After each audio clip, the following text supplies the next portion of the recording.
Hai, jumpa lagi dengan Ibu. Kali ini Ibu akan mengajak kamu mengenal jenis IKNB. Jenis IKNB yang satu ini pastinya banyak dikenal di kalangan masyarakat. Apa dia? Ya, asuransi. Adapun tujuan pembelajarannya, peserta didik memahami konsep bank dan industri keuangan non-bank. Dan alur tujuan pembelajarannya, peserta didik dapat memahami lembaga non-bank serta produknya seperti asuransi. Adapun materi kali ini yang akan dikupas, yang pertama pengertian asuransi, yang kedua fungsi asuransi, yang ketiga unsur-unsur asuransi dan ragam asuransinya. Sebelumnya, asuransi masuk ke negeri kita ini pada waktu penjajahan Belanda, di mana pada tahun 1859 didirikanlah perusahaan asuransi jiwa di Indonesia yang dikenal dengan PT Asuransi Jiwasraya. Menurut Undang-Undang Nomor 40 Tahun 2014, asuransi dapat diartikan sebagai perjanjian dua belah pihak antara perusahaan asuransinya dan nasabah atau pemegang polis.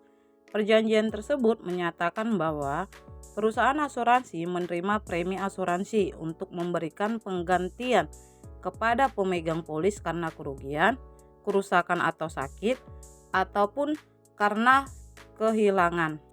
Selanjutnya kita masuk ke dalam fungsi asuransi. Fungsi asuransi ini mengalihkan risiko dari satu pihak yaitu tertanggung kepada pihak lain yaitu penanggung. Lalu apa saja sih unsur asuransi? Nah, ada 3 unsur yang kita pahami. Satu premi, kedua polis asuransi, dan yang ketiga itu klaim. Mari kita bahas pengertiannya. Premi adalah kewajiban yang harus dibayar tertanggung kepada perusahaan asuransi, sementara polis, surat kontrak atau perjanjian yang dikeluarkan pihak asuransi kepada tertanggung. Sedangkan klaim adalah proses pengajuan untuk permintaan pergantian ganti rugi dan dari kerugian yang dialaminya. Nah, terdapat ada 3 ragam asuransi. Yang pertama pengelolaan dana, yang kedua itu tujuan operasionalnya, dan yang ketiga jenis asuransinya. Nah, asuransi jenis pengelolaan dananya terbagi menjadi 2. Satu itu asuransi konvensional dan satu lagi dinamakan asuransi syariah. Jika berdasarkan tujuan operasionalnya, asuransi dibagi menjadi 2. Satu asuransi komersial, yang kedua asuransi sosial.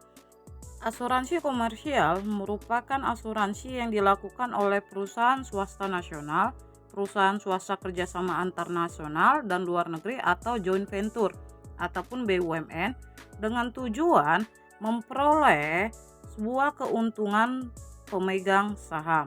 Sedangkan asuransi sosialnya merupakan asuransi yang menyediakan jaminan sosial bagi anggota masyarakat yang dibentuk pemerintah. Jenis asuransi dibagi menjadi 4. Satu asuransi umum, yang kedua asuransi jiwa, yang ketiga asuransi kesehatan, dan keempat asuransi pendidikan.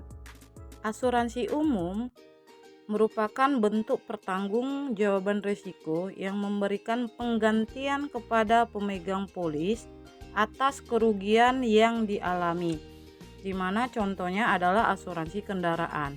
Sedangkan asuransi jiwa memberikan perlindungan jika terjadi risiko kematian pada pemegang polis dan berdasarkan kesepakatan. Lalu, untuk asuransi kesehatan, ini menjamin biaya kesehatan atau perawatan anggota asuransi jika mengalami sakit atau mengalami kecelakaan. Sedangkan asuransi pendidikannya, asuransi ini bisa dikatakan tabungan masa depan yang menjamin pendidikan putra-putri pemegang polis ataupun orang tua. Di dalam asuransi usaha perasuransian ini dilaksanakan di perusahaan asuransi penunjang usaha asuransi.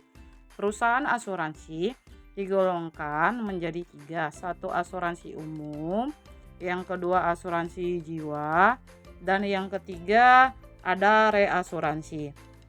Selanjutnya ada penunjang usaha asuransi dikelompokkan menjadi 3. Satu pialang asuransi, yang kedua pialang reasuransi, yang ketiga penilaian kerugian asuransinya. Itu tadi jenis IKNB berupa asuransi. Untuk mempelajarinya lebih lanjut, kamu bisa membuka di website Otoritas Jasa Keuangan atau OJK ya. Masih banyak IKNB loh yang harus kamu ketahui. Simak di video selanjutnya ya. Sampai jumpa. Terima kasih.